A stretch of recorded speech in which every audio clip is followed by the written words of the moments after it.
Sure. Okay. With that, I'm going to close the executive session and open the regular meeting. Can you hear me, Rob? I'm going to Yes, sir, close we the can. executive session and open the regular meeting for Tuesday, November 2nd, 2021. The Port of Bellingham Commissioners Meeting. I'll start with roll. Commissioner Shepard, Here. Commissioner Briscoe, Here. and Commissioner Bell is here. And this is the portion of the meeting where we typically take public comment on any and all issues before the port, not limited to what's on the agenda tonight. So anyone wishing to say or to speak, please make yourselves known. I do notice that we have a couple of people virtually. If you wish to speak, just raise your hand or turn on your camera and we will call on you. Anyone wishing to speak?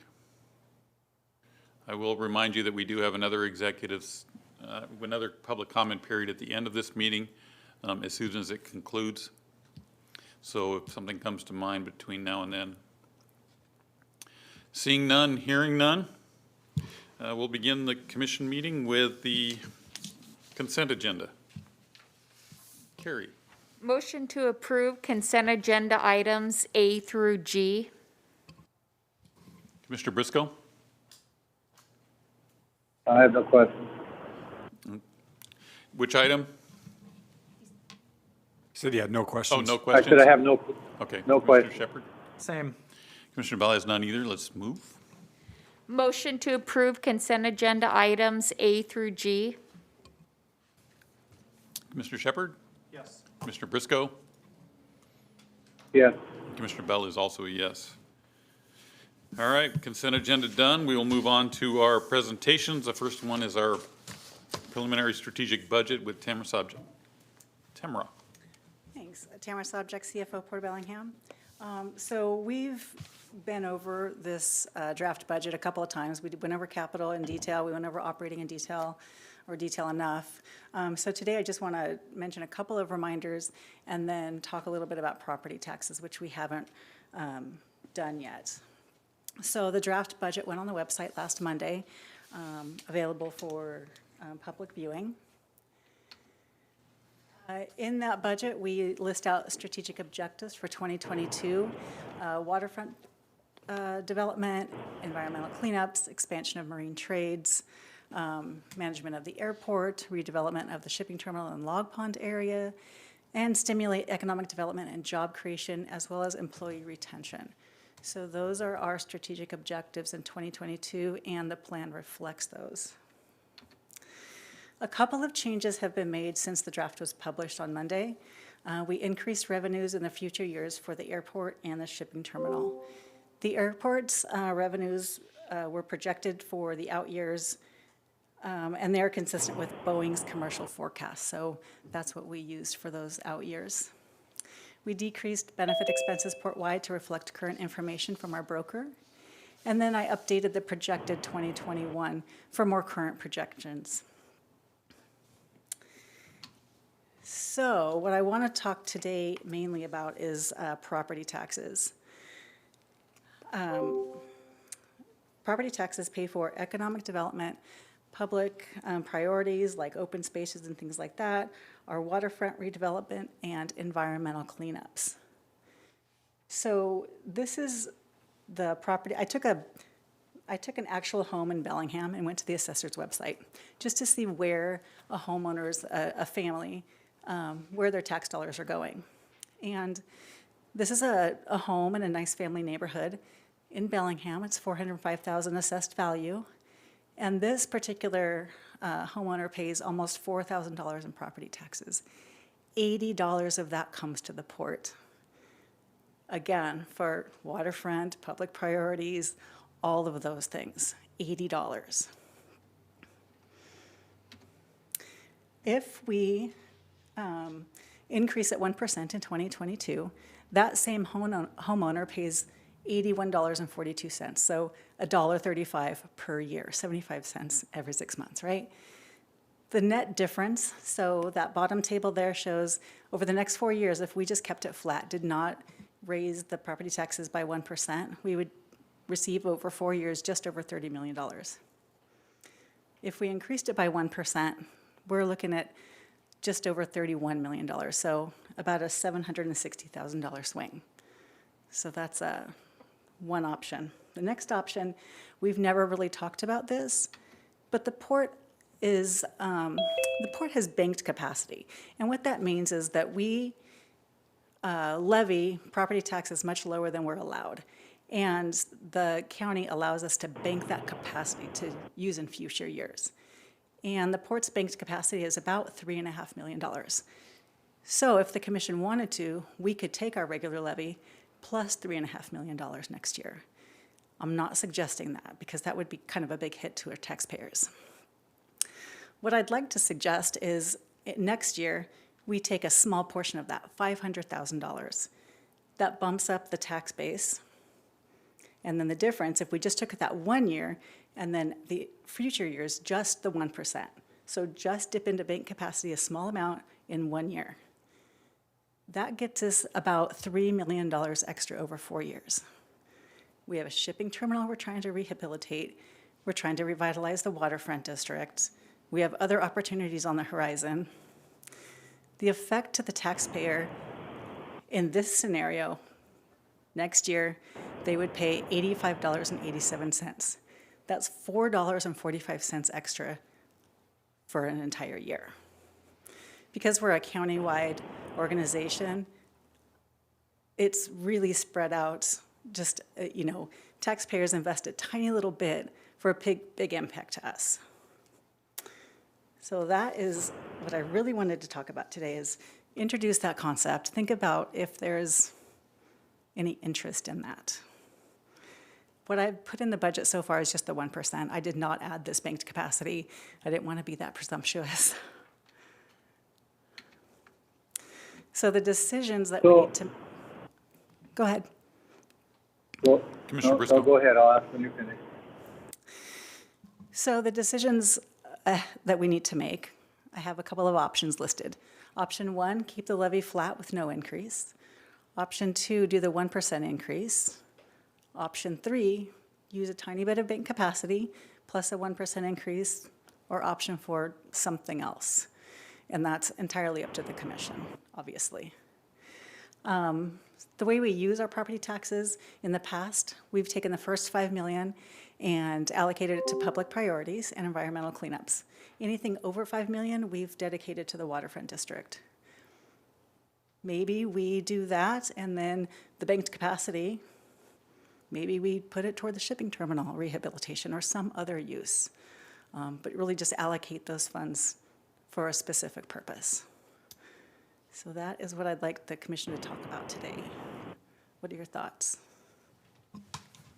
Commissioner Shepard?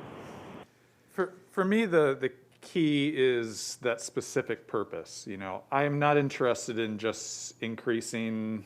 Yes, we have increased costs. I don't think anybody's going to argue that we don't have increased costs, because we do. Every level of government does.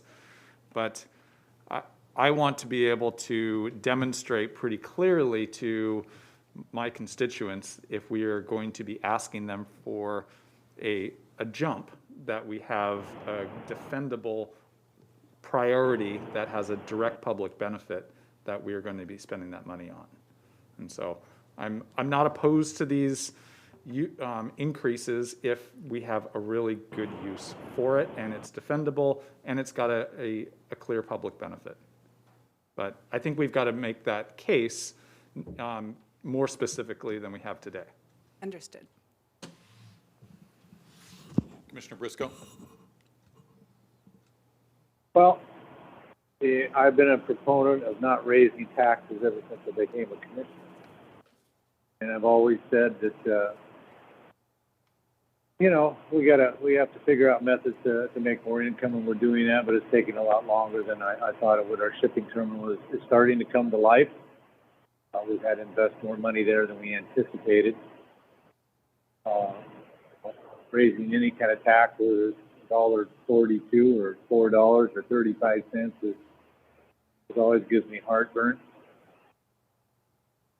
However, looking around at what's going on in this world, the plywood's gone from $35 a sheet to $100 a sheet through this pandemic, and things don't seem to be straightening themselves out very quickly. Our cost to support, to do business and keep the amenities in good shape and try and repair infrastructure, everything is just is out of my mind, out of control. It doesn't look like it's going to get back in control for a while, so I don't see where we're going to have a whole lot of choice other than we're going to have to increase tax, at least for the coming year. I don't propose that we go past that. I want to do this on a year-by-year thing, and I'm assuming that's still what we're going to do. I don't want to do this automatic scale where we jump every year, and I'm assuming we're going to address this every year as we have in the past. And a bit of what bothers me is we've got Inner Harbor that's got to be rebuilt at the tune of somewhere between $30 and $60 million. We've got AFD pond cleanup that's astronomical. I mean, we've got a lot of stuff on the plate we've got to deal with over years. And yes, we can go out and bond all that stuff. Those bonds still have to be paid back.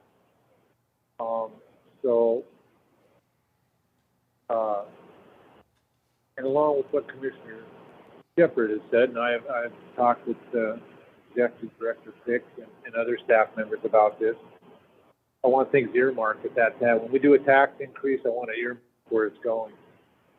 I want people to do, but this isn't going into a general slush thing and just disappears like the larger government in Olympia. I want it understood that this is why we're asking for the money and this is where it's going and why it's going there. So if we can do that, if we can define, clarify for the public so that they understand where their extra dollar, whatever, 35 or whatever it was, is going to go a year, I'm good with that. And I think the people of Wacom County, for the most part, will be good as well. I think they understand that their support of Bellingham, what we're doing and what we've done, and the gains of having a port. So hopefully if I explain my position well enough, I don't want to raise taxes, but I think it's inevitable. So we're going to have to do something here, and it may have to happen this year. So hopefully in the not too distant future, we can get some of these other businesses underway that we're working on that will get revenue for the port, so we don't have to raise property taxes. In fact, we can then hopefully decrease them. That's where I'd like to be, on the decrease side, not the increase side. But at this point in time, I think it's been roughly, correct me if I'm wrong, it's been roughly 5 or 6 years since we've had a tax increase to the general public, whereas I think everything else has been going up. We've been trying to control it, and I think we've just come to the point where we may have to do something. So that's all I have. So mine's a background question. Given the increase in property values that we're seeing over the next couple of years, what is that going to do? How does that pie chart change from a sheer dollar value based on higher valuations? Are we allowed to charge the higher valuation of the home? I'm assuming we do it on assessed value, right? We do. And we know those are going up. We ask for a dollar amount. So it just means the rate would go down if the assessed value goes up. Got it. So we're not doing ours based on the assessed value of the home. No, when we ask for 1%, it's over this dollar amount we got last year. Right. So I'm going to echo what Bobby, and surprisingly, we're on the same page. And my pet project is really the shipping terminal. When I look at $22 million that are going to need to be spent on that, I would tend to lean to go towards a very specific project with a very hefty price tag, and that's kind of where I would lean. So from that direction, I'm not a fan of doing this either, but I just can't imagine how we're going to pay for all of that coming forward. So I'm in favor of the 1%. I'm trying to be reasonable. I know commissioners ask for a lot. And staff does a fantastic job of responding to a lot of requests from very bossy, impatient people. And I recognize that it takes a lot of funds to make these things happen.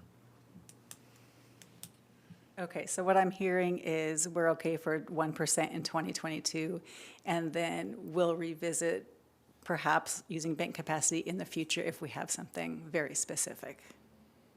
Is that what I heard? Yeah. Can you explain the bank capacity to me a little bit, clarify that for me? Sure. So legally, we are allowed to assess 45 cents per thousand valuation, and we're at under 20 cents. So the county does this calculation that says if we would have assessed the maximum over the last however many years, you would be at this dollar amount, and we would be at over $10 million. So they say, okay, the difference between what you're taking and what you could have taken, or where the level you could be at, is your banked capacity. And you have the ability to go ahead and take that if you need it in the future years. It's not a use it or lose it. So it's kind of an incentive for governments to be responsible and not just tax because they can, because we can bank that capacity. So I think I've got this clear now. So we would go with our 1%, but then there would be another fee to get us up to that 500,000 that we haven't charged in the past. Correct? I didn't really hear. So the bank capacity is what we haven't charged previously, Right, correct? right. So if we ask for the 1%, then if we ask for the 500,000, that will be an additional tax for the 1% for the person this year, correct? Correct. The next year. Okay, so basically we're asking for more than 1% if you do the bank. If we don't do the bank, we stay at 1%. That's exactly right. It would be like 7 or 8% or something like that. Okay. No, I'm good with the 1% for now. Great. Thank you. I'm not really good with it, but that's where I'm at. So. Thank you. That's what I've got in the draft budget, so we'll keep it there. And then, commissioners, can we at least at some point talk about how we're going to direct that 1%? Because I'd like to have that conversation. We don't necessarily need to have it tonight, but I do think at some point I want to have a very specific direction for where that's going to be spent. Commissioner Briscoe? So I guess I have a question in that manner. Generally, the money used from the tax, the property taxes is not for that stuff. Is that, if I understood correctly, that's mostly for administration, public parks and uses and so on and so forth. Is that not correct? So we use it for any of the public priorities programs. So that's meetings and events, commission expenses, open spaces, Marine Life Center, things like that, economic development, the Waterfront District, and environmental cleanup. So our shipping terminal would fall under one of those, then, correct? The shipping terminal Economic is not tax supported at this time. Okay. So we're stepping outside the box if we were to say this money is going to the shipping terminal, correct? Correct. It would be a change in policy. Okay.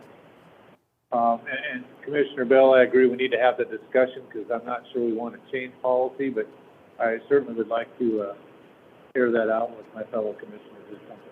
Yeah, I'd like to know the rationale for why it's not a policy now. First of all, I think that's one of the greatest job creators we've got on the waterfront, so it should be. So I'd really like to engage in that conversation. Okay. And maybe change the policy. Yep. It's an option. Okay. Oh, that's him. That's you, Mr. Policy Changer. Come on now. Just thinking outside the box. Well, that's all I We had. only have a couple more meetings to do that, so let's try it. Thank you. So have you got clear direction, Emma? She's saying yes. Okay.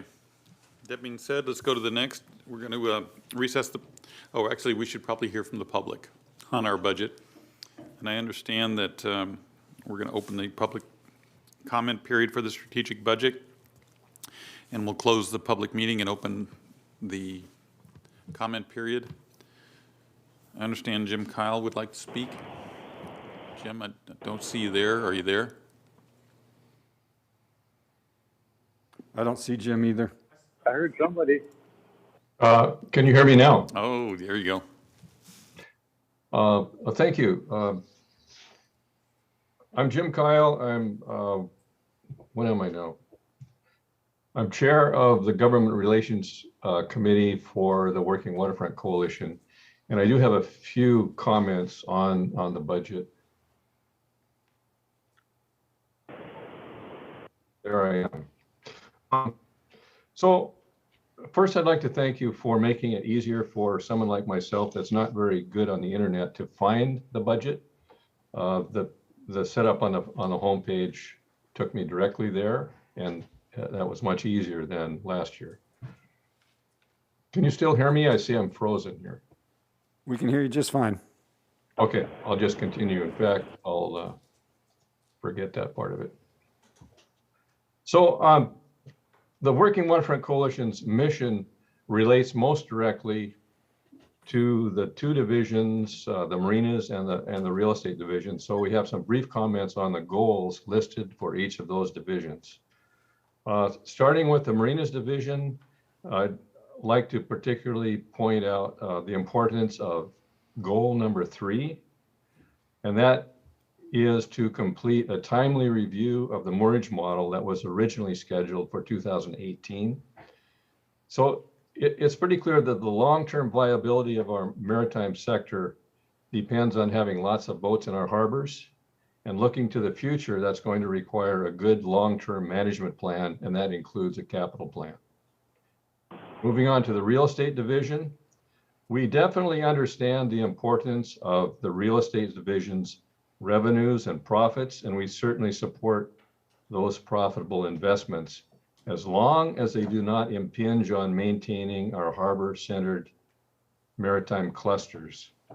And a particularly important goal retained from past budgets is number 4. And that includes the words or the goal to maximize marine trade's occupancy on port-owned harbor buildings and properties. And I can't help but wonder if Foss Shipyard in Seattle would still be shutting down, as was announced this morning, if the Port of Seattle had made a similar commitment. But in general, this draft demonstrates the Port of Bellingham's continued support of the county's maritime sector. And to that end, we appreciate the opportunity to continue working in partnership with the port. And thank you, Tamara, for your hard work on this huge document. And that's all I have. Thank you all very much. I had not heard that news on Foss Maritime. Thank you. I'll be looking into that. Anyone else have public comment on the budget?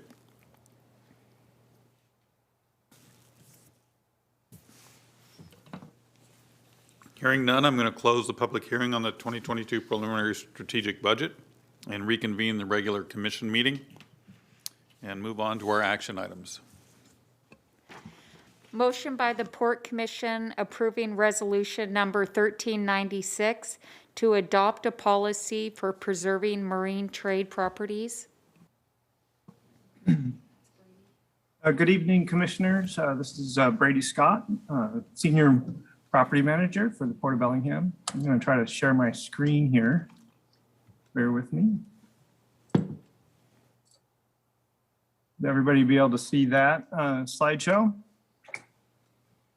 Looks good. Okay, so the maritime industry in Washington is an engine of economic prosperity and growth that contributes over $21 billion in annual business revenue to the state.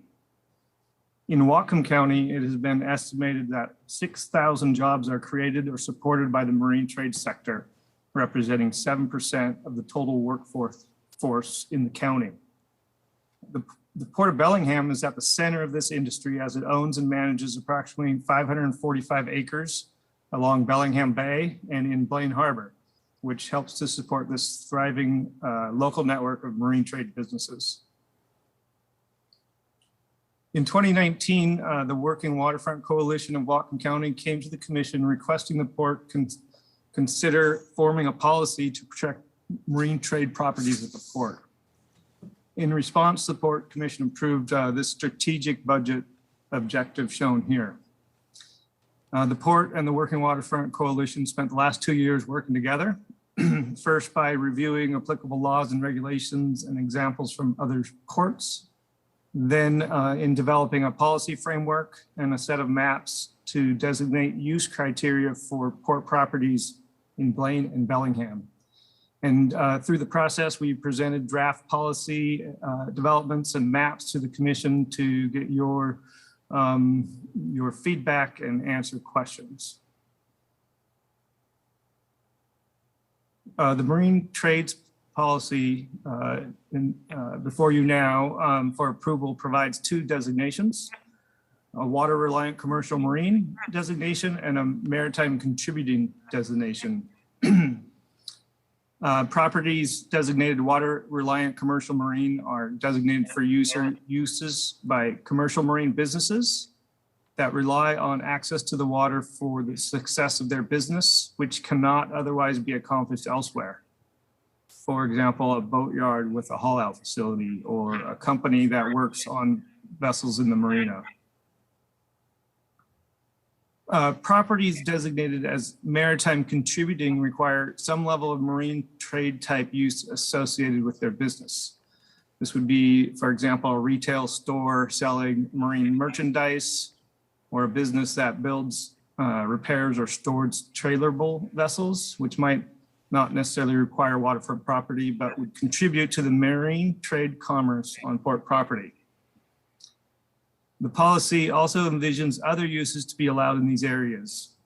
If in the wisdom of the commission, the proposed use is substantially in the public interest and contributes to the vitality of the working waterfront. The policy is to be implemented for purposes of the port's real estate leasing activities. And in accordance with state law, it recognizes that per authority of the Port Commission, the port maintains flexibility to lease property for what it deems as appropriate. This slide shows the maps that this group created that are incorporated into the policy and which show the designated areas. You've seen these before in previous presentations. The white areas are the areas designated for water reliant commercial marine use, and the salmon color are in the areas for maritime contributing uses. As mentioned, you've provided feedback on these maps, and those changes have been made into the policy. This policy and the maps will also be incorporated into the comp scheme of harbor improvements, which will come before the commission in the near future. And the maps will be accessible to the public on the port's internet in an ArcGIS map layer. With that, I want to acknowledge the port staff and the Working Waterfront Coalition staff that have worked on this policy.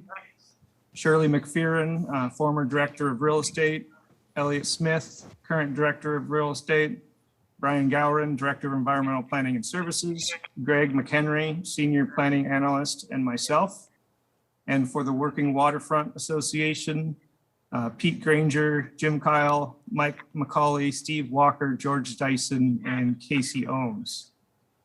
And with that, I'd like to invite Pete Granger to say a few words on behalf of the Working Waterfront Association and turn it over to the commission for any questions or discussions.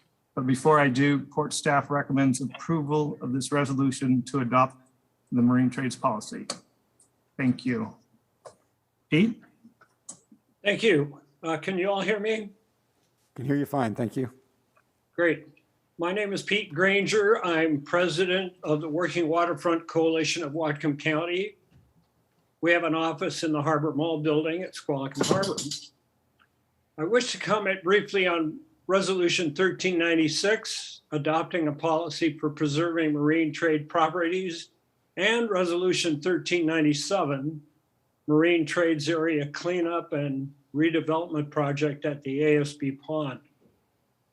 Regarding 1396, this represents a culmination of a multi-year collaboration between the port and the Coalition Task Force to update the comprehensive scheme of harbor improvement. As you know, the Coalition has collaborated with port staff and reviewed each section of the port's waterfront properties.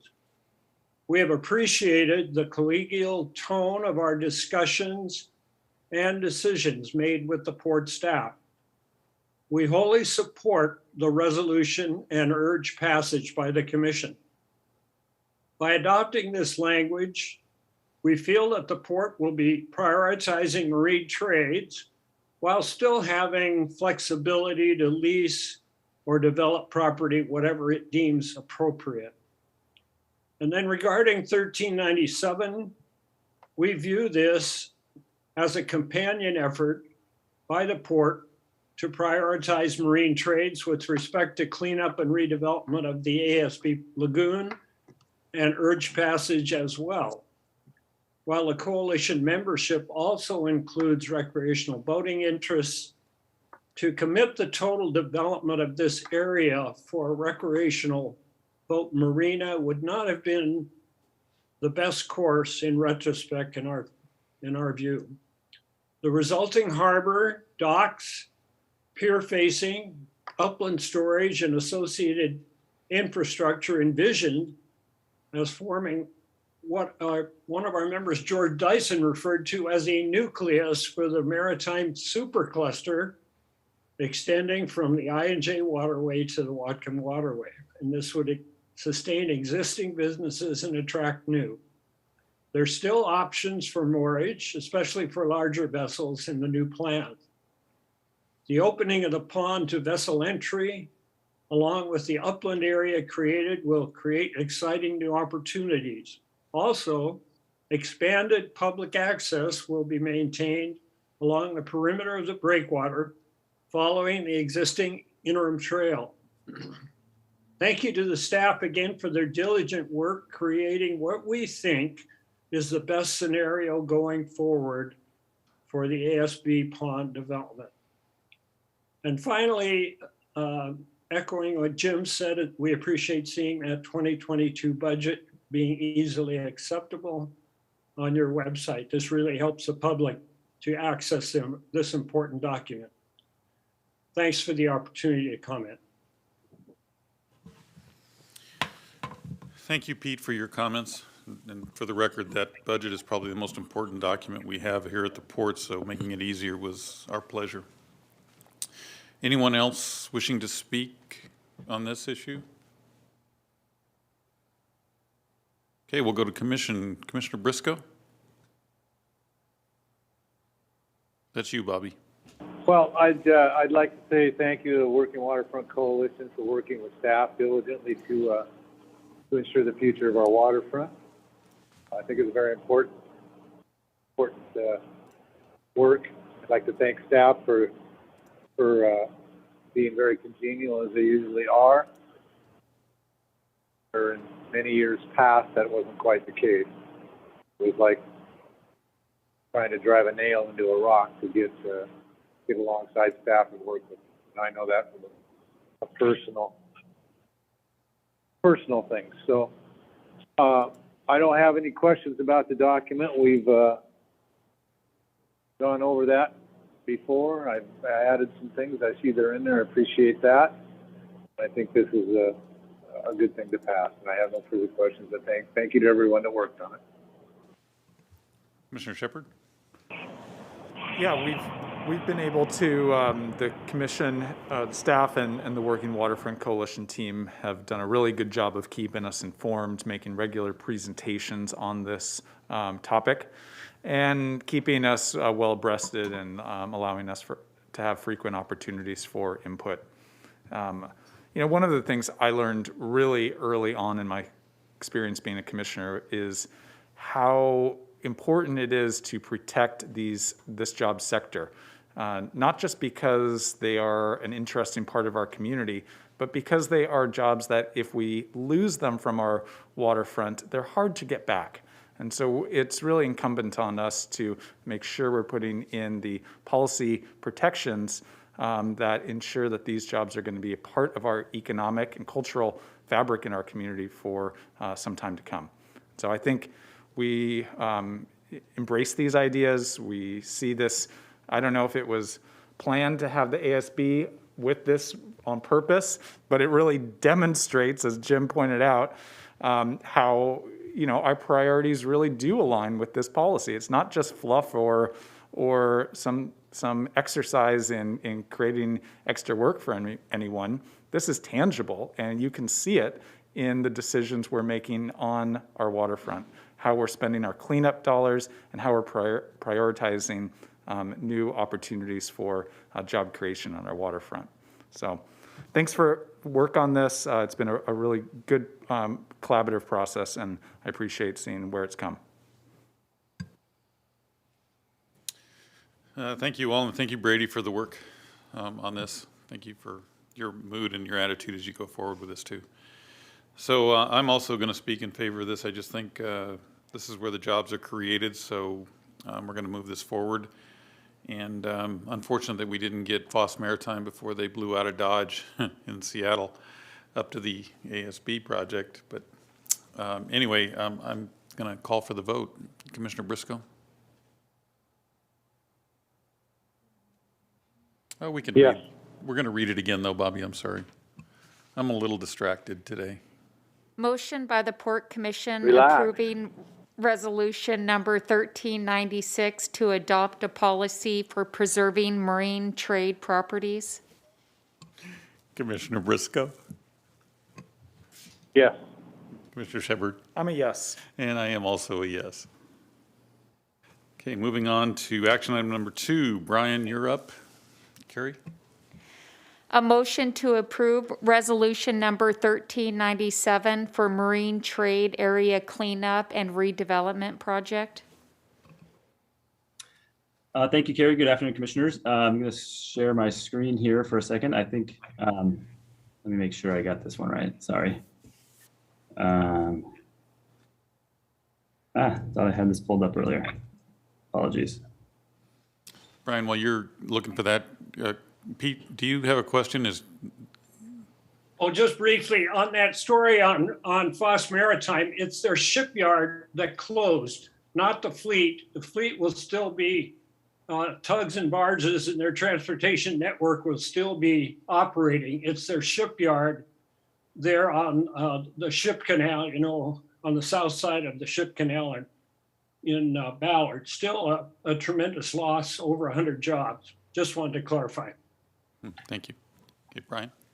All right. Thanks for filling in the gap there. I figured out the technology difficulties there, Pete. Thank you, Carrie. Good afternoon, Commissioners. Brian Gowan, Director of Environmental and Planning Services. And yeah, this resolution 397, the Marine Trades Cleanup and Redevelopment Project, yeah, coincidentally, they sound very similar to the previous item, and they are related, and there's overlap, and they're complementary. But no, it actually was they're standalone individual projects, and they just kind of came together coincidentally to be on the same agenda. But I think, like folks have said, I do think it does a really good job of highlighting, when you look at them collectively, that the prioritization that we have as an organization towards supporting the retention and expansion of marine trades, and really do view the marine trades industry as a an economic foundation of our community and our region and our county. So I've got a few slides to go through here today. I'll try to keep it brief.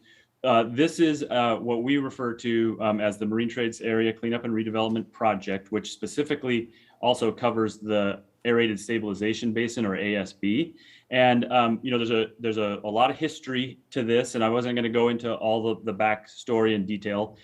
We've also done a number over the past few years, a number of commission updates on this project as we've walked through it. So I wasn't going to rehash a lot of those details either. But I do have some slides to go through, because those were really updates, and we got the general approval to kind of keep moving forward. But now this is a resolution that will, pending commission approval, will be a formal step that will result in a kind of a cascade of future steps of adjusting existing agreements with our partners like the Department of Ecology and potentially amending the sub-area plan for the Waterfront District and all those. So a few slides to go through the project as a whole, which does cover more than just the ASB, more than just the Wacom Waterway cleanup. So I want to make sure that the commission has a full picture of how we're looking at this project holistically. So just a few things to go through. I'll go through the kind of background and context, talk a little bit about some of the terminology we use, a couple maps to get everyone oriented. Then the majority of the time, I'll kind of focus on the 4 primary project goals that we have that are incorporated into this larger project, summarize a bit of the stakeholder and public outreach that we've done to date, then present the resolution and the next steps pending commission approval.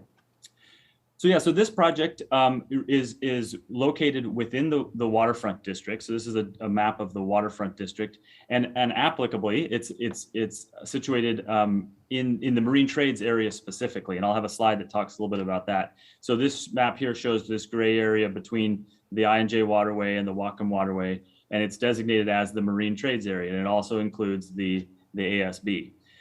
There was there's an existing Commission Resolution 1194, which was directing staff to work towards transitioning the ASB, the entire footprint of the ASB, to a future marina. And so that's an existing resolution that this pending resolution would supersede. Then also want to keep in mind that it's more than just the Wacom Waterway. There are actually 3 overlapping environmental cleanup sites: the Central Waterfront, the I&J Waterway, and the Wacom Waterway. And the next slide kind of shows those in context to each other. So there's a lot of different moving parts that we've been working on as we've developed this proposed resolution. So here's a map that just shows the general a few of the terminologies and the general footprint of the different projects. The marine trades area we highlight here that includes the ASB as well as the adjacent upland. The I&J Waterway, situated up here in purple, is another MODCA cleanup site. And then the Central Waterfront MODCA cleanup site is the upland of the marine trades area, and that is in orange there.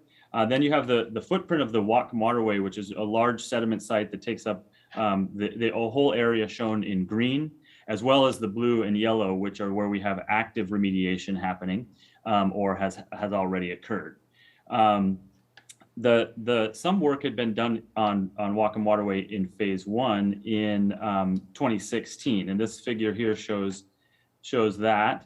And I'll just highlight. Sorry, I've got this. I think it's out of the way. And this is the area that remediation was actually already completed. It included some dredging and capping in the Itter Waterway, shoreline armoring and capping in the log pond, as well as then dredging out in front of berth 1 at the Bellingham shipping terminal.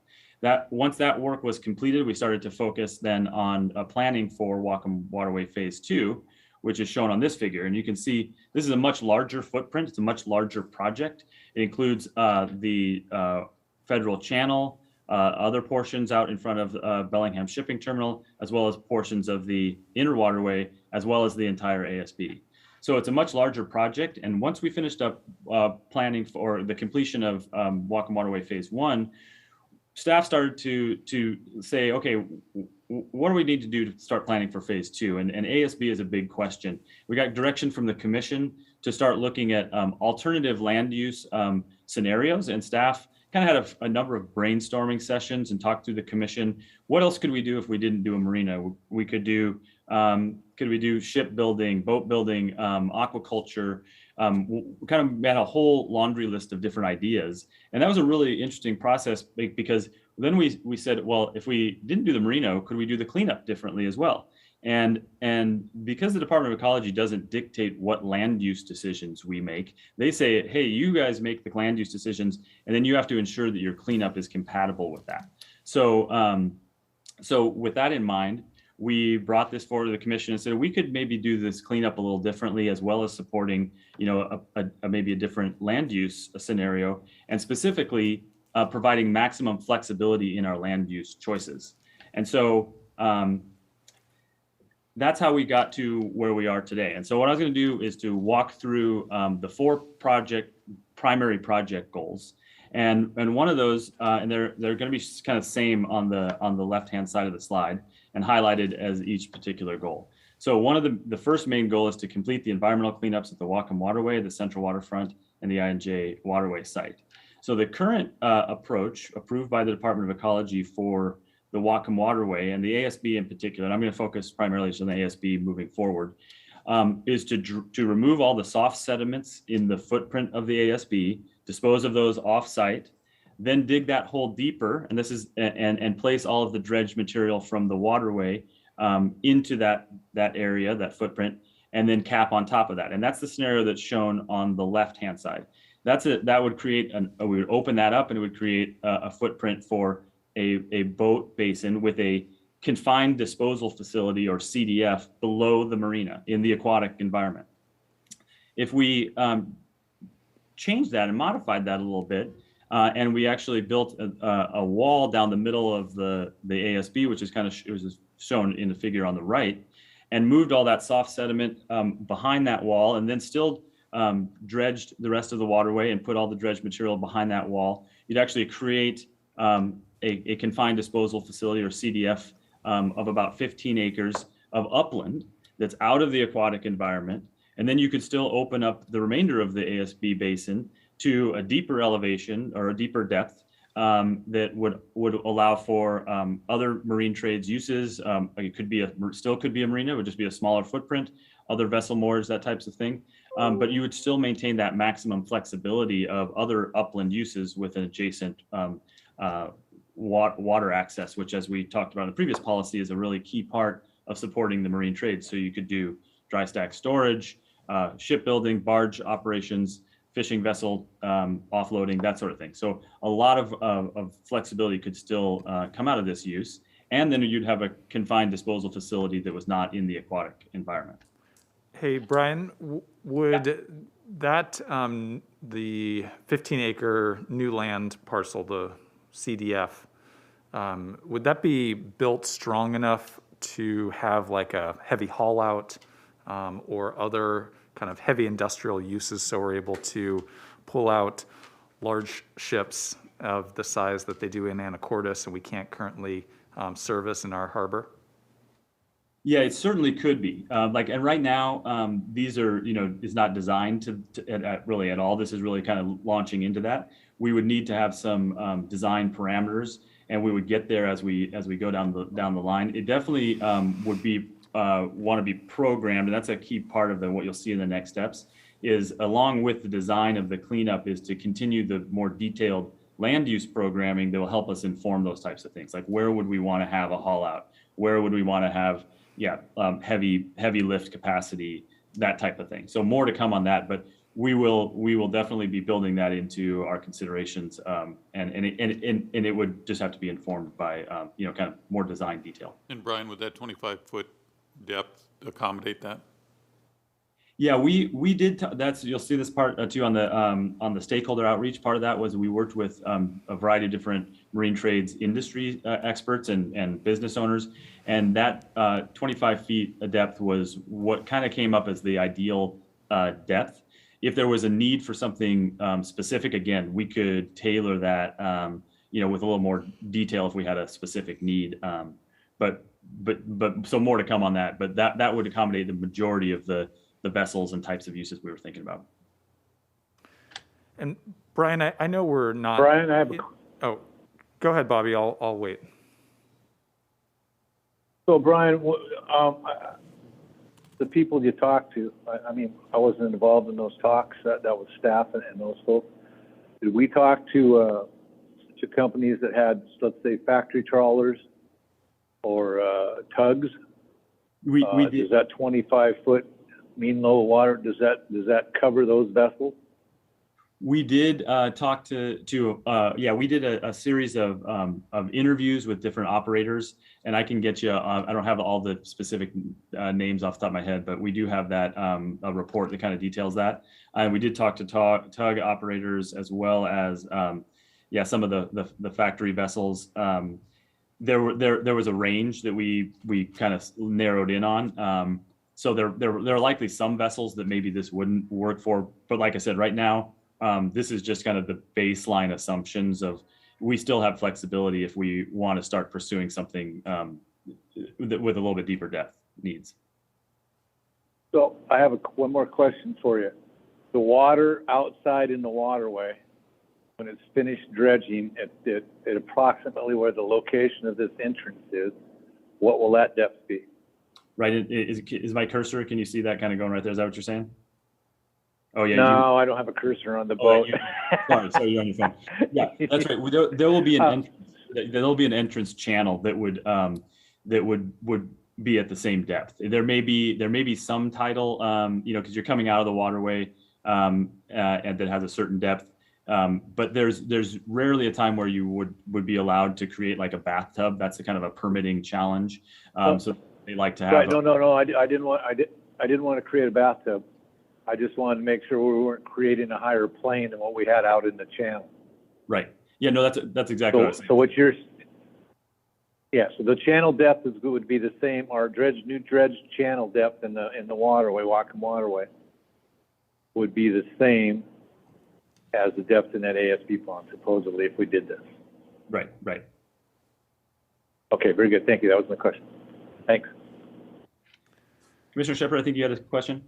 Yeah, tell me, I'm curious just about, I know we're not all the way into the design and engineering, but what's the maintenance requirements for that wall that would separate the two portions of the ASB, and what's the lifespan on that? And then I'm also curious about what happens to the breakwater if we are going to 25 feet or greater depth. Do we have to do reinforcement to it to keep its stability to get those depths, or is it okay as it's currently built?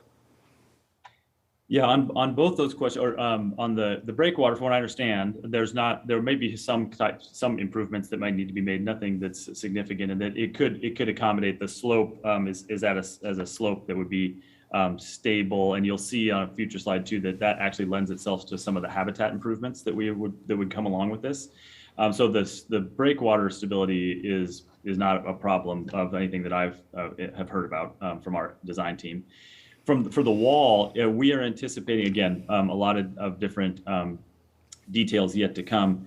There could be a combination of things. Right now we're planning is a vertical wall there, which actually would be, it's a unique system that would allow, it's kind of the construction of this site is unique, is that they would actually be kind of a series of sheet pile walls that are interconnected in a circular fashion, actually, and they kind of form a series of tubes that go down. Then we would allow us to fill that area in and have it would help facilitate the dredging while you're already in the soft sediments, because you wouldn't be able to create a kind of a way to build a berm that could sit on top of those soft sediments without some kind of structure. So that in and of itself facilitates that.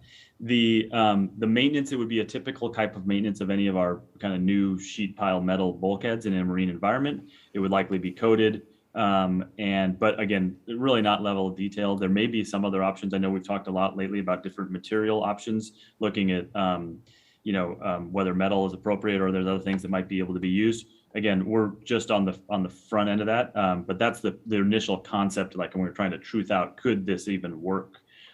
There may be some areas where we have an earthen berm. If there's an area where we would want to have like a ramp or a boat ramp, that type of thing, it may be a little different. So, but we haven't gotten there. So a lot more to come in the programming of this project. Okay, so it's a complicated engineering project to figure out, but you feel that we would be able to safely and securely for a long term hold those sediments in place, because we're talking about sediments that have contamination and that we don't want spilling or leaching or migrating. And I know you're thinking about that, and you feel that we could design something that would be appropriate and safe. Yeah, definitely. This is something that is, in my opinion, it's better than having it in the aquatic environment.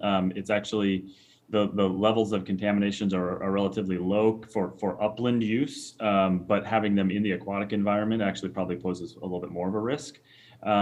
So yeah, I think that can definitely be designed, and it would have to be blessed by the Department of Ecology. They'll review all the engineering reports and all that as well. So a lot of this right now, just as a reminder, kind of we're operating up here on this high level kind of a land use planning step, so that would then allow us to formally start working on those details in a lot more with a lot more specificity. Okay, thank you. Just a quick question, Brian. Have you got an example of where this kind of approach has been done before, or are we breaking new ground with this? Well, I think I like a the couple. I like the Floss Maritime. All the filled land that we were on down here, even like Bellwether, for example. I mean, that's all filled land, most of the GP site. But for a confined disposal facility, I know there are examples. I don't have one right off the top of my head here, but we can definitely pull some together and share where this has been done. And it's really a pretty straightforward process once we kind of get to be able to launch it. So it's similar, like I said, similar to kind of the whole Bellwether Peninsula. Yeah, it's more the permitting and the public comment periods that I'm looking forward to. Making sure that we got some examples of how this has been done safely. Sure, you bet. No, that's a great point. So this is just a conceptual image, a rendering that shows really the scale. Was the intention here was to show, if we went this route, we could create about 15 acres of new marine trades area with adjacent water access. You could maintain public access, which I'll talk a little bit about as well, around portions of the ASB berm. The types of vessels that could fit in there, would range from tugs to other larger vessels. Some of the previous examples we've talked about with the commission could do dry stack storage, would take up really even a small footprint of that, and you could still do other things like barge operations. And a variety of different other upland uses. So again, it's a really good for me just to kind of see that scale of what we're talking about here on that. So the next primary project goal is number 2 here, is to protect and enhance the Wacom County marine trades businesses and employers. So that goes back to what we had talked about in the previous resolution. And normally I wouldn't put this many words on a slide, but because this area is in the Waterfront District and it is the marine trades area, I just want to highlight, and I'll just read it to you, that specifically this is part of the Waterfront Sub-Area Plan that was adopted by the Port Commission and the City Council that represents, what the community feedback had been for the Waterfront District. And the marine trades area is characterized by a working waterfront that will support a new clean ocean marina or other water-dependent use which adaptively reuses the ASB wastewater treatment lagoon, focuses on the development in this area to accommodate jobs revolving around marine trades such as fishing, boat building, boat repair, marine haul-out facilities, marine product manufacturing and supplies, and research and development. So I think that captures really what we're trying to accomplish from a land use here, is to continue to support the growth and expansion of marine trades. And it's the appropriate spot for it too, in my opinion. The third primary project goal is to pursue habitat enhancement opportunities within the project area. And so as Commissioner Shepard had mentioned about the slope, I think this does provide a few key components. One, it's opening up 15 acres of new previously inaccessible open water habitat that's currently enclosed in the ASB. It allows for some shallow intertidal and nearshore riparian habitat. And habitat benches that could go along those slopes that would actually help with, kind of safe harbor for salmon migration. Also, we can do a fish passage at the side on the I&J water side there to allow for more access, as well as the project as a whole will continue to remove old creosote piling removal and reduce overwater coverage, which are components of other portions of the Wacom Waterway project. And then the fourth primary goal is to support the public access and park improvements in alignment with our city partnership. And, there are areas in our existing sub-area plan that call out and designate certain areas for future public access and parks. This project may change those a little bit, and the shape and size and exact location of those will have to be coordinated with the city. We've already been talking to the city team. They participated in our workshops and open house that I'll talk about, and they're aware of that, and that's something we'll be working on. We anticipate there'll continue to be public access around the ASB trail or the breakwater trail, and on all the public parks and access points would be compatible with adjacent marine trades. I think Marine Park in Fairhaven is a good example of that, where you can have a public access point right next to, existing marine trades where the shipyard was and the industrial facility is now. So that'll be in forefront of the mind as any decisions on locations and types of public access would be developed. So just a couple more slides here. Just wanted to highlight that we've done over the past few years, actually, as we've been developing this, we've done a lot of stakeholder involvement and public outreach. Some specific examples was last about a year ago, we did a stakeholder workshop with that marine trades group that I had mentioned earlier, that had a variety of different participants, as well as interviews with folks that maybe couldn't attend the workshop. We had a whole series of stakeholder interviews that were done by our team to get some of those specific feedback and input. Everything from aquaculture and the Bellingham Technical College to Bornsteins and the All-American Marine and that type of use. We took all that and pulled more details together, and then just last month we had a public open house to open to the general public. Unfortunately, we'd hoped to have it in person, but because things were still not deemed really safe, we went ahead and did it over Zoom. We got about 35 individuals that participated, plus port and city staff. But we really spread the word far and wide. We sent out over 2,000 direct mailer invitations. We put it out on our social media. We sent out specific emails to folks that have expressed interest in the Waterfront District. We have a public outreach video that we created that's still available and is out there. And then the open house was recorded and it's available on our YouTube page. We also have a specific link on our webpage, our port webpage, that has all of the background documents, exhibits, and things that we've done in the past, and that's always available to folks as well. So, Brian, is the best way for us to understand more of the public input from watching that video, or did you aggregate the data, trends, or anything? What's the best way for us to understand the nature of that input? Yeah, it was more of an open house. Was fairly there was a lot of Q&A, and we didn't aggregate all the feedback. We are working on that right now. We will have we have a summary report, and we're aggregating all that now. But it was mostly a Q&A sessions. The good news was it was very specific questions. There were things like we're having right now, like what kind of wall is it going to be? What is the depth that we're going to have here? And but very supportive in tone, and like this, when you're getting to that level of question, it's usually a good sign that there's not a big concern about it. It's more like, oh, I want to see what's going to happen next. So we took that as a positive feedback, but we are pulling that together, and we will post that on on that same website that we have, the project website. But that actually leads to a good next steps here, because the next steps we have is pending, commission approval of this resolution. We will then start working on rolling this into the comprehensive scheme of harbor improvements. And every one of these gold asterisks on this list is where there's actually a formal public comment or public hearing process. So we'll have a public hearing on the comp scheme. We're hoping to do that in early next year. Then we'll start working with the Department of Ecology on amending the consent decree and the cleanup action plan.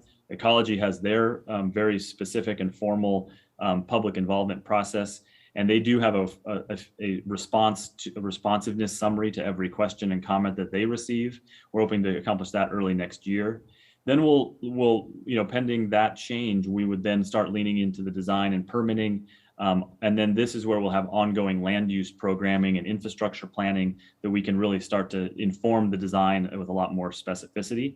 Then we may have to, we haven't yet determined this, but if there's an amendment to the sub-area plan or the interlocal with the city for the parks, there'd be a public involvement piece with that, which would be specific to those proposed changes.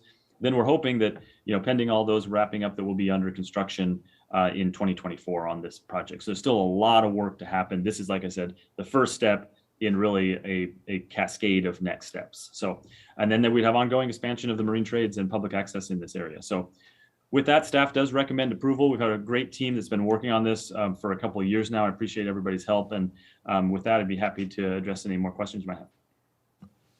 Mr. Shepherd? How are we going to pay for it? We were, we were talking about use of tax resources and positioning tax resources specifically for public benefits. This does fall into the policy bucket that we currently have for what we spend our tax money on, things that relate to the waterfront. It has a very strong job potential for the future. And I know everyone can tell it ain't gonna be cheap. So how do we get there on the costs? Yeah, it's a great question. And that is a piece that we've been working closely with Rob and Tamara on in the planning for this. One thing is that, the cleanup is grant eligible. So we do have grant funding available and we're eligible for. We would be working closely with the Department of Ecology to confirm that all that's in place well before we get down the road on the project too far. The ASB component is not part of our AIG insurance policy, so it's we're estimating that the uninsured 50% is about a $25 to $30 million piece. So we've got a lot of work to do on that. We do have some projected funding strategy for this that we've been working with Rob and Tamara on, like I mentioned, and that'll be the next steps of how we pull this forward. Yeah. Okay, well, that didn't really answer all the question, but it sounds like there's a few moving pieces. We can expect to be pushing hard on ecology for that 50% or higher match, and that still leaves a pretty big price tag. Yeah, sorry, I was thinking mostly about the land use pieces, and I was not, I wasn't really stepping through the funding process here because the actual resolution does not have a fiscal impact in the sense that it doesn't commit us to doing this. There'll be steps down the road that come through like prior to actually pulling the trigger on the consent decree, for example. We definitely would want to have all of those conversations well ahead of that. As we go through the steps, we'll get refined costs and those kinds of details. So the actual action itself doesn't have a fiscal impact. It really sets us in motion to work through those. And we really are working on a strategy so that we know that before we get to those steps that we can come to the commission with a proposed approach. But all those items that you mentioned are kind of on the table. There's existing kind of funding coming into or revenues into the waterfront district, and how we allocate all those, as well as other options like bonding or other things like that, we'll need to work through well before we are committed to actually implementing this. And Brian, just before we leave the topic of funding, can you just characterize the difference in the general cost of this option versus the previous option? It's my understanding that the previous option was going to be significantly more expensive because of the disposal costs and just the nature of that way it was designed. Yeah, that's a great point. And the previous example, we would actually have, like I said, we'd have to remove all the sediment that's in the ASB now and dispose of that in the upland. In this scenario, we could take all of that material and put it behind this existing or this proposed wall. And so on rough order of magnitude, that project was $100 million plus. I think the revised approach is, like I said, around $60 million. A lot more detail to go into that. So it's a significant cost savings to go this approach, as well as kind of the revenue generation that these additional upland acres could have in the future for not only supporting marine trades, but revenue generation for the port as well. Okay, thank you. That's it for you? For now. It was interesting to see the eyes in the room as that question was asked. A couple of eyes darted, and then one of the eyes looked at me and said, well, how are you going to do it? It's up to you guys. Commissioner Briscoe. Yeah, I got a few questions. Of course you do. So back up a little bit. I'm sure this is going to get watched several times on YouTube during the course of the next few months. I'm sure when it comes to the ASB pond, there's a lot of interest in Wacom County. Excuse me. So Mr. Shepard brought up the toxins, and it really didn't get broke down what those are. You said low level. Can you explain that a little bit further than that, Brian? Yeah, thank you. Yeah, the main contaminants of concern in the Wacom Waterway and the ASB are mercury and kind of wood byproducts. And so the way that the cleanup process works is that we do have parts of like the GP site that have very high levels of mercury, even elemental mercury, that we have yet to address.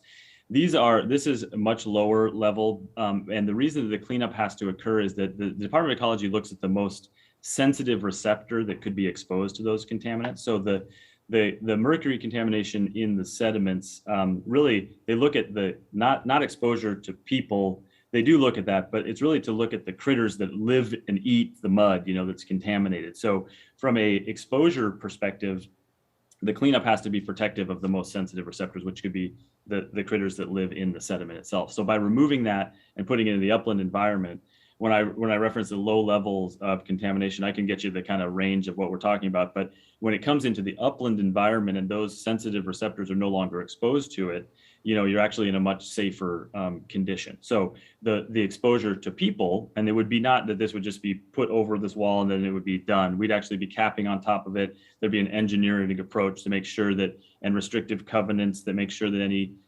foundations that are built or any construction work that's being done in that material, it's handled appropriately, and everybody has a health and safety plan and is aware that they'd be digging below the cap potentially in material that has some low levels of contamination. But it's not anywhere near what we see on the opposite side of the waterway, which we have at GP at the chlor-alkali facility. So we've got more work to do on that, but this is a much different scenario. Okay, thank you on that, Brian. That explains it a little better so people get the drift of it. We're not just hiding a bunch of really bad stuff. The other thing is the word marina was kind of mentioned a couple of times. I want to make it clear to the people that we're not putting a marine in there as talked about before. This is entirely different, and what we've done with well, maybe you can explain when we changed the definition of what we were going to do there, the process we did, and how that went with the Department of Ecology.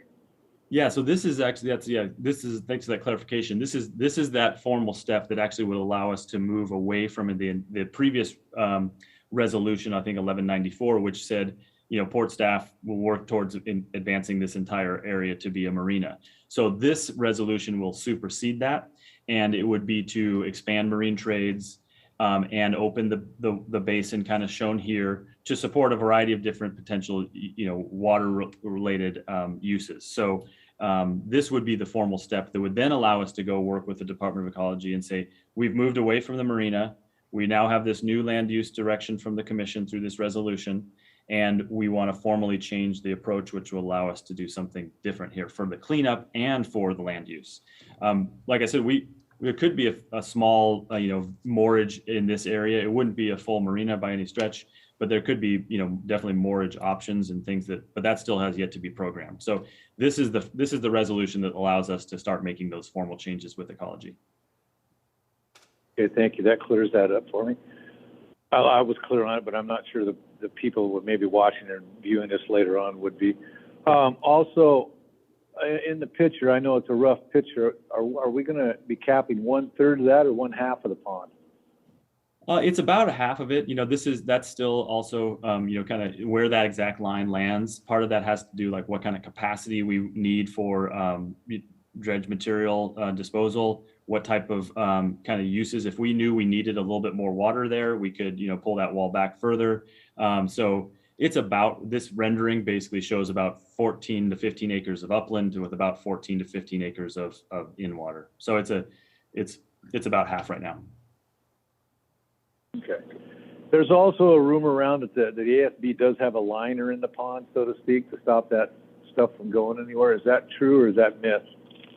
It's a clay liner. So it was a bentonite clay liner. So it was not a plastic or poly liner.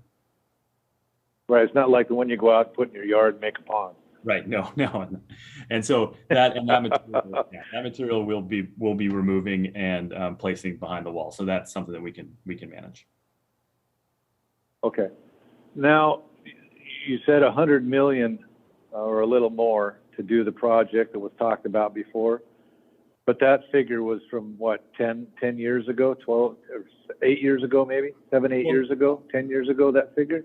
We did update that. We did an engineering evaluation early in this process when we said, okay, staff, like I said, we did a few steps along the way, and I didn't want to go through all of them, but that was a big part of it, was that staff kind of said, I think this could work, but let's get some folks to kind of really kind of true it up for us, that are engineers and kind of have experience with this.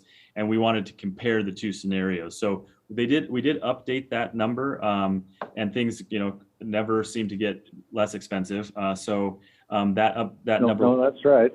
So it was about a little over 100 million under the current scenario, and a little over 60 million for this proposed approach. Okay, that's good. I want to make sure we were at current times with our dollar figures. They're not one from before and one from ahead. I'm sure that's what you guys had done with, but I wanted to make sure and bring that to the public's attention that we had done that, and that's today's cost, not yesterday versus today's cost. So. Right. Yep. All right, Brian. Very, very good presentation. Thank you. I'm sure that somewhere along the line I'll have more questions. I'll pop into your office and we'll sit down and hash it over. I did on the habitat benches, one question on the habitat benches. Will those be over that existing clay liner so it's theirs? Will we pull all of that clay liner out? Yeah, I think it'll all probably come out. There'll be some reshaping. There'll be a lot of work to do this, obviously, and so there'll be likely some reshaping. If there's an opportunity to reuse, I mean, I think some of it, is probably has contaminants associated with it too, because there's contamination in the pond. But if there's ways to reuse it, we definitely want to reuse material as we can.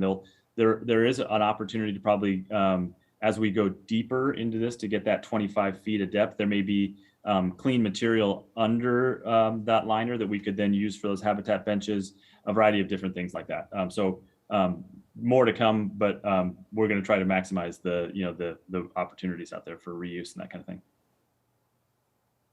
So one more question, and this is on the habitat benches themselves. Are we required to put these habitat benches in? Because I see a lot of opportunity around that edge of that for vessel tie-up and offloading, fairly large vessel stuff. If we had a wall like the one we're going to put across the middle around part of that edge. I mean, I think that some more property could be utilized, so to speak, for large vessels to tie to offload, unload, as well as that moorage would come into the port. I know it's income, and I see a lot of ground there that's going to be underutilized, in my opinion, for industrial areas. Yeah, I think, I don't think that necessarily there's a requirement for any habitat benches in any specific area. There will be some requirements, I'm sure, for mitigation, although the opening up of this area in and of itself is a mitigation, and that we're opening up aquatic land that's not available right now. I think what we as staff, and we will definitely, as we go through the programming of this, be coming back with a lot more detailed questions and for feedback. But, the areas that we're really focusing on is kind of for those types of opportunities is over in here. Oh, sorry, Commissioner, you can't, I don't know if you can see this. But, no, I can't see your arrow, but that's okay. Yeah, sorry, we're focusing on the kind of the north side of the Wacom Waterway, closer to the C Street outfall area and the Colony Wharf area, to have an opportunity to access vessels from the water side up into the upland, as well as on the inside of the ASB. But the area where there's kind of a trail and where the habitat benches are, we thought that would be a good way to potentially buffer those public access pieces along with but continuing to utilize the basin as a kind of marine trades industrial focused area. So, but long way of saying definitely would be coming back for feedback on our kind of design decisions as we advance them. All right, very good. Thank you. That's all the questions I have. Commissioner Bell. Did you have another one, Commissioner Shepard? So, Brian, am I going to be alive to see this happen? Yeah, I think so. I mean, I think this will happen in my lifetime.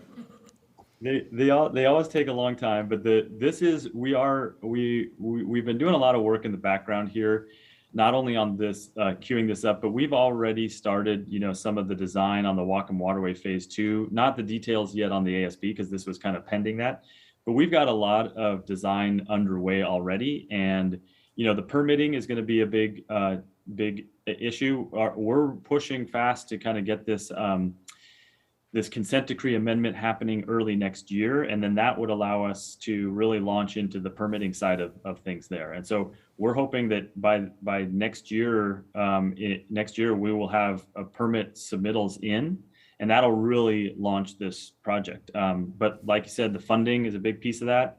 The how all these elements come together. But we really, we're in the design phase, which is different than when we're like in the study mode of environmental RIFS type of work. We're really trying to implement a project now at this point. And where are you with the tribe as far as discussions with them? Yeah, we've been in active communications with under our framework agreement, and we're working on our implementation agreements right now on these. And so we're actively discussing those pieces right now.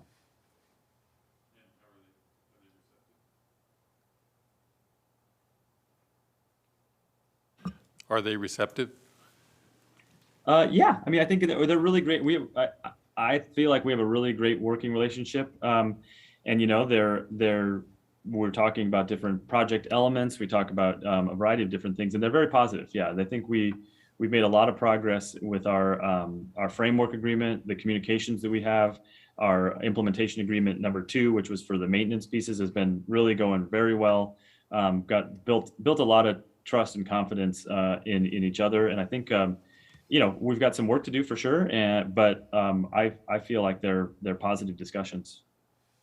Well, the rest of this is just sort of the speak, because I'm completely and 100% in favor of this option for this area. I mean, first of all, if you look at the area behind it, it's nothing but marine trades, as well as that warehouse. I do see some complications in getting traffic to and from the site. Sanitary is going to have to move a couple of their trucks if we're going to get there. So there are some complications that need to be worked through, but anything else on that site would be a distraction to the actual working waterfront that we have to the east of the site. So I think it's a perfect application for working waterfront application. I think this is the most cost-effective and most effective way to utilize this ASB pond going forward. So with that being said, I'm actually going to call for the motion. Can I ask one more question? Sure. Ken got me thinking.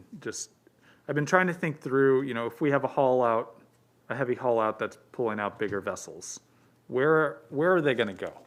And how are they going to get there? Are they going to go, is there a direct path to take them to Colony? And is Colony able to handle those?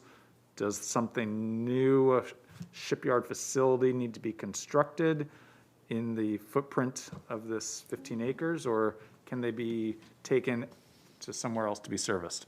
I think the answer to all those are yes. I mean, those are all options. We could definitely establish a shipyard on top of the ASB, on top of the fill here. We could also haul them to Colony Wharf. And in this drawing, you can see on the other side of the tissue warehouse, on the sanitary service side, they've drawn an access road in there. And as Ken said, that might take some property back. We might have to move our boneyard that we just moved over there. But there's certainly a pathway from that area to get out there. Okay. I'm sure we want to avoid putting large vessels on rotor, but we could move them around without getting on rotor. That would certainly be better. What would be nice is to be able to upgrade the utilization of that warehouse. I mean, if you think about what we're doing on that site, bring boats in there that could actually use that covered storage for something other than what we're doing now, it'd be a huge boost. I see it as a job creator. That's just Ken. All right, Commissioner Briscoe, let's read the Which warehouse are you talking about underutilized?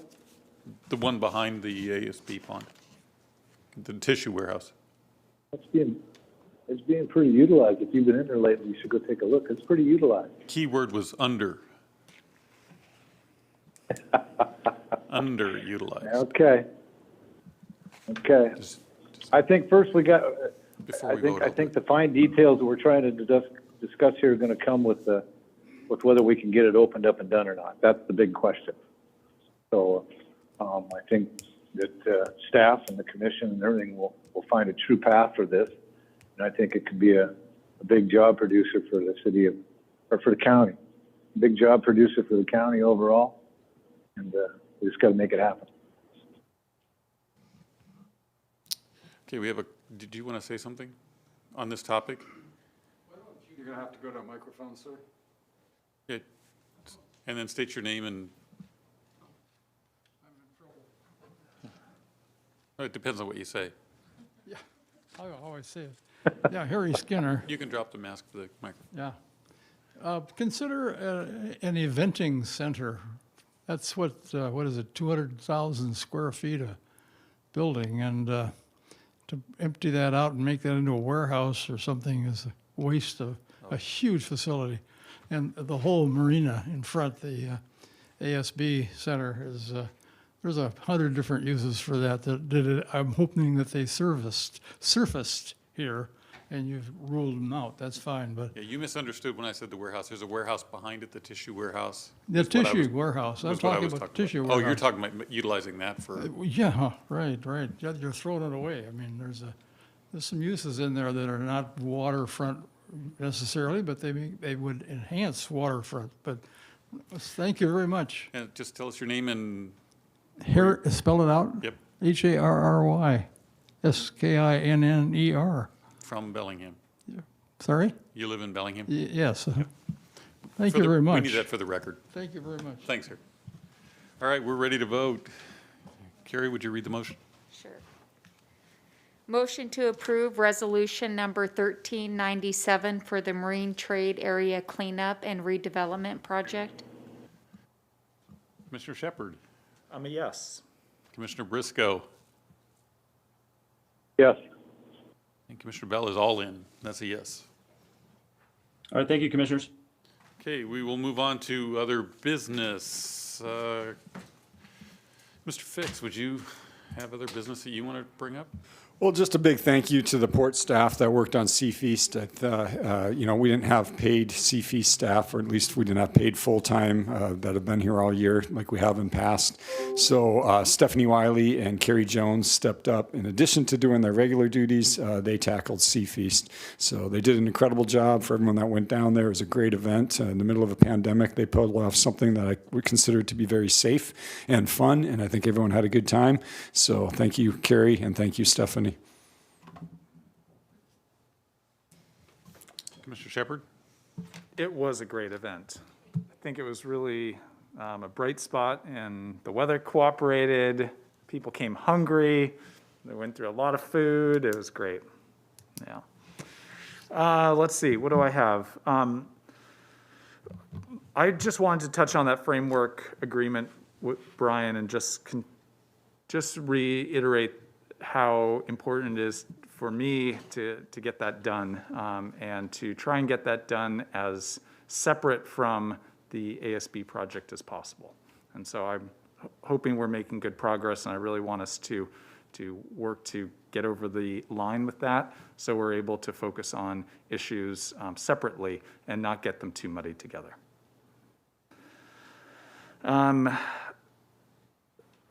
Before our next commission meeting, we'll be having a new arrival at our airport, which I'm really excited for. So looking forward to Southwest coming, and just continue to enjoy seeing all the preparation the airport is making in readiness for our new customer and our new options. And when I talk to people, people have heard about it and they are excited. It's gotten media attention, and it's just going to be a real nice addition for our community. And my last thing is just to thank Commissioner Bell for all his hard work in the campaign. It's a grueling process, and you've put on a really great campaign. You should be proud of it. You've worked hard, and I appreciate your effort. So thank you for doing that. That's it for me. I'm going to be tearing up here in a minute. Commissioner Briscoe? You go ahead, Commissioner Bill. I have a few Not items. a chance You in go hell ahead. you're going to get me to speak right now. There's zero chance. You're on, buddy. No. You go ahead. I've got several. I've been in Alaska for a while, and I've got several items to bring up. It's gonna No, I maybe just take a assume bit you here. do. So you go ahead. I need some recovery time. Go ahead. I'm going to close it out. Okay. You want to take a break first, or? I don't think we need a break if you guys are okay. No. I'm okay. I have a Okay. bladder bag. I'm just pulling you guys' legs. I know that you guys are both nervous. You got a lot on the line here tonight. We worked well as a commission together, and I certainly hope that the public has paid attention, and that they're going to continue to trust the commission they have in place to go down the road we've been on, and stay steadfast to our mandates from the state for the people. Both you guys have had difficult campaigns, I know that, but Godspeed to both of you. That's all I have. That was your 6 or 7 things? I've got just something. There were 6 or 7 words there, wasn't there? I just have a little something. I'm just pulling your leg. I know you guys are nervous. This came to our attention today in a letter. I'm just passing this off to staff. We've got a request for a resident of the Simiamu area who's picking up stuff along the beaches. It is actually Curtis Smith, and he would just like the ability to put this in the port's dumpster as he cleans up the beachway along there. And I'll just pass this on to you to deal with. I'm assuming. Well, I'd like to thank him for asking. We see a lot of people just pull up and dump their household goods in our dumpster, and here he's cleaning up the beaches and asking permission to use the dumpster. What a guy. Here, and I think he probably deserves a letter of commendation from the commission if we could get that done too. We'll get that done for sure. Yeah, thank you. No, otherwise I don't have much of anything else. I do, along the lines of the election, I just want to say thank you to the staff. It's an undue burden on you, the process, and it's an ugly burden. A lot of times the criticism is harsh, and it's directed at things that you've done or not done, aimed at us, but the arrow actually goes into your heart. So I just want to say thank you for your attitudes and for your willingness to take those arrows on our behalf. And I apologize for the process, but it's not mine. And we've tried to support you every way we can. I've heard Commissioner Shepard on the road talking about how incredible you guys are. So I just want to reiterate that. And no matter where this goes tonight, just thank you for your service. Well, thank you for that acknowledgement. I think I can speak for a majority of the staff in saying we've really enjoyed working with both of you for the last 4 years, and we watch the pain you go through in these elections, and we don't think it's fair either, but we're very appreciative of your efforts. And thank you again for the last 4 years. And with that being said, I have nothing more. I think we should do public comment just in case somebody else has something to say that won't bring me to tears, please. Anyone? All right, seeing no public comment. Commission meeting for November 2nd is now adjourned. Those